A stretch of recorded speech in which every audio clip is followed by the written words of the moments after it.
अस्सलाम वालेकुम my YouTube family, कैसे हैं आप सब। उम्मीद करती हूँ कि खैरियत से होंगे और दुआ करती हूँ कि जहाँ भी रहें अल्लाह पाक की रहमतों के साए में रहें, खुश और आबाद रहें और हमारे साथ साथ रहें। एक नए व्लॉग के साथ हाजिर हूँ। होपफुली ये व्लॉग भी आपको बहुत अच्छा लगेगा। इसे भी हमेशा की तरह आप अपना भरपूर साथ और भरपूर प्यार देंगे।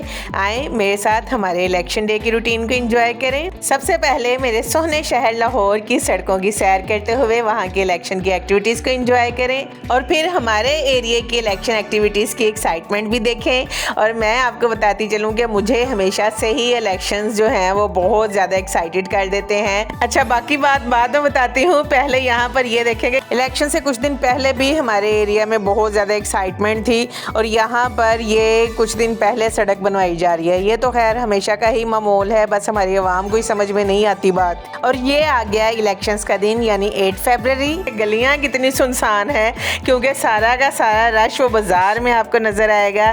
तो चलें वापस चलते हैं अपनी बात की तरफ। मुझे इलेक्शंस क्यों एक्साइटेड करते हैं, बहुत छोटे होते थे जब नून लीग का और पीपल्स पार्टी का मुकाबला हुआ करता था और पीटीवी पर उसकी न्यूज़ आया करती थी, सारी रात जाग के हम इलेक्शंस के रिजल्ट सुना करते थे। और अम्मी जी और अब्बू जी के अंगूठे पे लगी स्टैम्प इंक और परमानेंट इंक की लाइन जो है वो मुझे बहुत फैसिनेट करती थी और मैं कहती थी कब मुझे भी वोट डालने का मौका मिलेगा। और ये सब 88, 90, 93, 97 के इलेक्शंस तक चलता रहा और फाइनली 2002 के इलेक्शंस में हमें भी वोट डालने का फर्स्ट टाइम मौका मिला। ग्रेजुएशन में पॉलिटिकल साइंस रखने और पॉलिटिक्स को समझने से पहले तक जो आस पड़ोस मोहल्ला की राय होती थी, पेरेंट्स की राय होती थी, वही हमारी भी राय थी। लेकिन जैसे जैसे शऊर आता गया, समझ आती गई, तो तमाम हालातों वाक़यात को देखते हुए दो चीज़ों के नतीजे अखज़ किए मैंने।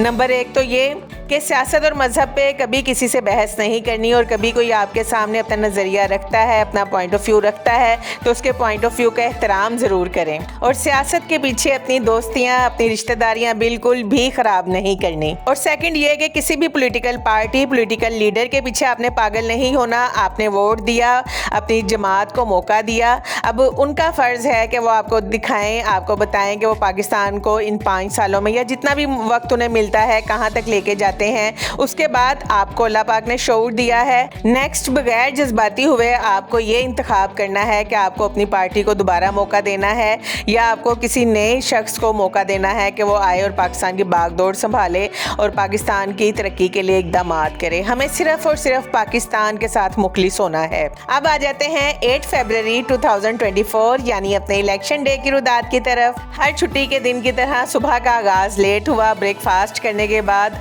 सबको मनाने पे लग गई कि वोट कास्ट करने जाना ही जाना है। फाइनली सब मान गए। सबका पोलिंग स्टेशन यहाँ पे घर के करीब ही एक स्कूल में था। मेरा पोलिंग स्टेशन थोड़ा सा दूर था और वहाँ का मुझे पता नहीं था, इसीलिए औरंगज़ेब पहले गए, अपना वोट कास्ट किया, बच्चों की स्लिप्स बनवाई और घर आ गए, बच्चों को स्लिप्स दी और वो लोग वोट कास्ट करने के लिए चले गए। फिर मैं और औरंगज़ेब बाइक पे निकले अपना पोलिंग स्टेशन ढूंढने के लिए, क्योंकि जिस स्कूल का नाम मेरे पोलिंग स्टेशन के लिए लिखा हुआ आ रहा था तो मेरी इत्तला के मुताबिक वो स्कूल ख़त्म हो चुका था। तो एक दफ़ा हम अपने पोलिंग स्टेशन के सामने से गुजर के गए भी, लेकिन कंफर्म नहीं था इसलिए रुके नहीं और फिर काफ़ी ज़्यादा घूमने फिरने के बाद वापस आके पोलिंग एजेंट से कंफर्म किया, वहाँ से स्लिप बनवाई और फिर फाइनली मैं अपने पोलिंग स्टेशन पर गई और अपना वोट कास्ट किया। वोट कास्ट करने के बाद जब मैं अपना आईडी कार्ड उठाने के लिए मुड़ी तो मेरा वहाँ पे आईडी कार्ड नहीं था, वहाँ पे किसी और खातून का आईडी कार्ड मौजूद था जो गलती से मेरा आईडी कार्ड उठा के ले गई थी। अब मैं परेशान हो गई। वहाँ पे पोलिंग एजेंट से कहा फिक्र ना करें, आ जाएंगी, लेकिन मुझे पता था कि हम ख़वातीन क्या करती हैं, एक दफ़ा पर्स में रखा आईडी कार्ड दोबारा जब ज़रूरत पड़ती है तभी निकाल के देखते हैं। तो मैंने कहा उन खातून ने ना देखा, तो फिर मैंने उन खातून का आईडी कार्ड देखा कि शायद एड्रेस कहीं आसपास का हो, तो मैं खुद उनको तलाश करके उनके साथ अपना आईडी कार्ड एक्सचेंज कर लूँ, उनसे वापस ले लूँ, उनका उन्हें दे दूँ। लेकिन ये कि उनका एड्रेस भी कहीं दूर का था। कुछ देर तो मैंने उन खातून का इंतज़ार किया, फिर मुझे अपना इंतज़ार ला हासिल लगा कि यहाँ तो कोई फ़ायदा नहीं है रुकने का। फिर मैं इन्ना लिल्लाहि व इन्ना इलैहि राजिऊन पढ़ती हुई वेटिंग एरिया में आके बैठ गई और मैंने आंखें बंद कर ली क्योंकि काफ़ी देर खड़ी होके आई थी तो अब बैठना मेरे लिए ज़रूरी था। कुछ देर पढ़ते रहने के बाद जब मैंने आंखें खोली तो मुझे सामने बैठी खातून का चेहरा कुछ शनासा लगा। मैंने उनसे पूछा आपका नाम शहनाज बीबी है? तो उन्होंने कहा हाँ। तो मैंने कहा आप गलती से मेरा आईडी कार्ड ले आई हैं। जब उन्होंने चेक किया तो मेरा आईडी कार्ड उनके पास था। उन्होंने माजरत की और मेरा आईडी कार्ड मुझे दिया। अपने के मुतालिक इस्तफसार किया तो मैंने कहा वो अंदर पोलिंग एजेंट्स के पास है, उनसे वसूल कर लें।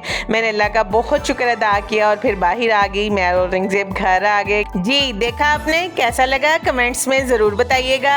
ये था मेरा आज का छोटा सा व्लॉग, होपफुली आपको अच्छा लगा होगा। अगर आपको ये अच्छा लगा है तो इसे लाइक कीजिए, लाइक के बटन को प्रेस ज़रूर करें, बेल आइकन को भी प्रेस करें ताकि नई आने वाली सब वीडियोस की नोटिफिकेशन आपको वक्त पे मिल सके। और अगर आप मेरे चैनल पर नए हैं तो मेरे चैनल को सब्सक्राइब करें, इसे अपने फैमिली और फ्रेंड्स के साथ शेयर करें। इंशाल्लाह बहुत जल्द आऊँगी एक नए व्लॉग के साथ। बहुत सारी दुआएं और प्यार आप सबके लिए। अल्लाह हाफिज़।